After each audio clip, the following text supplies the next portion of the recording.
sa mga araw, no? So, sa pag-webinaryo, sa karangalan ni San Antonio, Abad. So, ito yung panghuling araw, no? So, magpasalamat tayo sa Diyos at tayo ay nakatapos ng siyang na araw ng paghahanda. Isang biyaya na nawa huwag natin kalimutan, na nawa ay lalo tayo mapagtibay. At sa Ebanghelyo, ipinamalas ngayon ng buong biyaya ay mga ilang bahagyo na nais natin pagkakalimutan, katulad ng pagpapagaling ni Jesus. Well, hindi na upago yung pagpapagaling ni Jesus sa mga may karantaman. Pero malawa makita natin ang ilang mahalagang puntos na maging bahagi ng ating pagpilay para sa ikasyang araw na ito ng ating webinaryo kay San Antonio Abad. Una ay yung tinatawag natin pagpapagaling sa mga may sakit. No? So, bahagi yun. Tayo ay huwag natin kalimutan na mayroon tayo sakramento na nagpapagaling sa mga may sakit. Bagaman ang akala ng iba, no? Ay yung sakramento ay para lamang sa mga mamamatay. Pero, no? Kaya matawag natin ay pagpapahid ng langis sa mga may karamdaman. No? So, hindi lang po ito sa mga mamamatay. May kaakibat po itong kagalingan. Kaya nga ako, tayo rin ay meron healing, tulitin ko, pero yun ay para lamang makita natin na bahagi na pagkilos ng simbahan na ang Diyos natin ay Diyos na nagpapagaling. At yun ay kasama doon sa pagbabahin ng langis ng mga may karamdaman. So, huwag natin kalimutan yun. Kaya isa roon, hindi ka naman yung mga nakarating sa simbahan. Kaya nakaakibat din doon yung alin. Yung mga mag-a-undergo ng mga surgical procedure. Either major or minor, pero lalo-lalo na yung mga major. Pero yun na wawag natin kalimutan na yun ay sakramento ng pagpapahid ng langis sa mga may sakit. At ang isang biyaya nito ay alin. Sabi nga, mapagaling yung ating karamdaman hanggang hindi pa nabubulog yung katawan natin. So, iulit natin yung sakramento na yan na nawa po ay maging bahagi ng ating kaisipan para saan makapaglingkod katulad ng binami sa Pedro pagkatapos ng Diyos ay nakapaglingkod pa. Pero po yung isa, may sakramento tayo na nagpapagaling para may iba pa mga sakramento. Pangalawa, bahagi ko, no? Yung paralitiko, yung hindi makakilos, ang tawagin natin ay patay, yung kalahating katawan, no? Yun ang tawag natin na paralyzed or hindi makakilos or restricted ang kanyang pagkilos. So may mga tao, hindi lamang physically, kasama na rin din yung alin, yung mga kung tawagin natin ay financially paralyzed. No? Ang aking tao natin, no? Sabi nga, lalo-lalo na yung mga nalulog sa gambling, no? Sa ayon po sa statistics, no? Mayroon daw tayong 32 billion online gamblers sa Pilipinas. 32 billion. 1/4 of the total population natin ay mga nag-online gambling.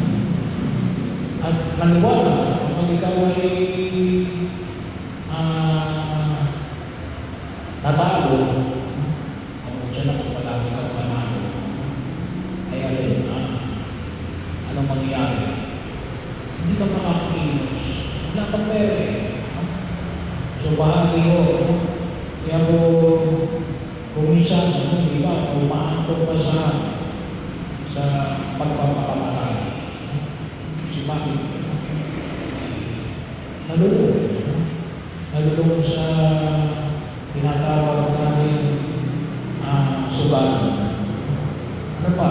Yung mga kapatid natin na nalulong kasi pinagbabawal na gamot. Mga tawagin na po natin. Tawag na natin yung mga yun ay hindi makaayos ang pagkilos. Ano ba? Yung mga kapatid natin na tawagin na po natin ay psychologically paralyzed, socially paralyzed. Yung mga nasa bilangguan, restricted ang kanilang gawain. Kaya, yun ay kinakailangan natin isama sa ating panalangin. Bakit? Ang gusto ng Diyos ay tayo ay makalaya sa mga gumagapos sa atin. Kasama na rin yung mga spiritually, kung sa ating spiritual warfare. May mga taong nakakulong, gawa ng alin, dapat na namin sumpa kasama na rin yung kasalanan. So, bahagi yun, na sinasama natin sila sa ating mga panalangin. Pangatlo, makita natin na dito sa Ebanghelyo, itong tao nito nakalapit kay Jesus, magawa siya ay paralisado. Bakit? Gawa ng apat na katao na nagdala sa paralitiko nito saan? Palapit kay Jesus. Kaya sabi natin tayo ba? May dadala pa tayong tao palapit kay Jesus para mapagaling sa kanilang pagkaparalisado. So bahagi yun, kung tinatawagan tayo ng kapal, baka may mga tao na nangailangan ng tulong na sila ay dalhin palapit kay Jesus. Dahil hindi na sila makakilos sa mga tawagin natin talikala na nakagapos sa kanilang mga kamay at mga paa. Kaya napakalaga ko yung mga tao na nawa ay patuloy na lumakaway para hindi na pakinabangan ng tao ang pagliligtas ng Diyos. At tayo, pinatawagan tayo ng mga kapal na nawa makapagdala tayo ng mga tao paparating kay Jesus. Pangapat ay yung pagpapahayag na Jesus, inequalize na yung pagpapagaling sa paralipiko nito sa pamagitan ng pagpapatawad ng kasalanan. No? Kung tutusin na, ano, pinatawad niya ng kasalanan ng tao ito, wala naman tayong narinig na ang tao ito ay humihingi ng tawad. No? Ang nakita lang na Jesus ay yung 4 katao na may dala-dala sa kanya. No? So, may humihingi ba ng tawad ito? Wala ko maliwanag, pero implicit. No? Implicit. Bahagi yun. Kasama ko 4 na tao nito at maaari din sa ilim ng paralitiko na ito na siya ay dalhin kay Jesus.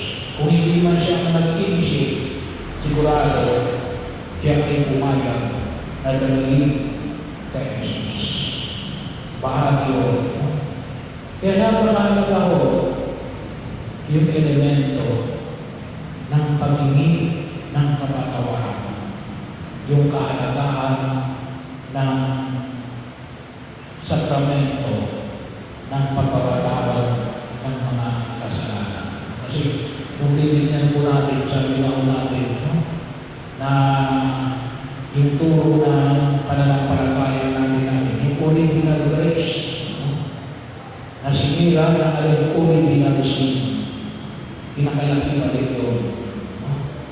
So, yung healing, ay bakit nagkaroon ng healing? Kasi tinatawag ng Diyos yung kanyang kasalanan. No? Kaya yung tunay na pagpapatawad ng kasalanan, hindi pwedeng hindi maglululot ng kapanatagan at ng pagkalaya sa anumang uri ng panangalipin o pagkatapos. No? Dapat mo makita natin ito. No? Nanawa. No? Hindi alam natin na hindi lahat ng pagkatapos ay gawa ng kasalanan. No? Pero sabi na natin, ang bahagi ng pagkilos ay dapat makita natin na hindi nagpapalaya. No? Kaya natin ito, babalikan natin yung unang pagbasa sa aklat ng Propeta Samuel. Makita rin natin na gusto ng mga Israelita na magkaroon sila ng hari. So, kasi nung una, bago sila magkaroon ng hari, ay nakita natin na tawag na natin dito yung form of government nila ay theocracy. No? Lahat ng gagaling doon kay Samuel o sa mga itinutuloy ng propeta. No?